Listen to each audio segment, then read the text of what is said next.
ప్రపంచంలో ఈ భూమి మీద ఉన్న వాటన్నిటిలో దేని ప్రత్యేకత దానికే ఉంది.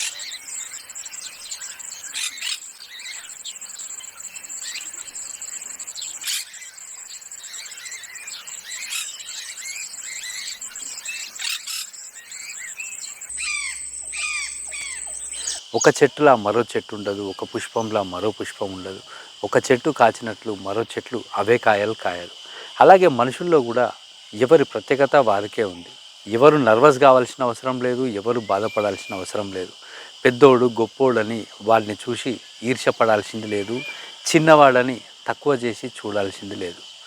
అంతెందుకు, ఆకాశం అంత ఎత్తుండి నీడనిచ్చే రావి చెట్టు కూడా చిన్న గింజ నుంచే మొలకెత్తుతుంది. అందుకే ఫ్రెండ్స్, నేను చెప్పేది ఏంటంటే, నిన్ను నువ్వు ఏ రోజు తక్కువ అంచనా వేసుకోకు.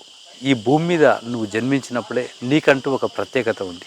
నీ ప్రత్యేకతను కోల్పోకుండా నీ ప్రయత్నాన్ని కొనసాగిస్తే నీకంటూ ఒక గుర్తింపు వస్తుందన్న విషయాన్ని గుర్తుంచుకో. Thank you.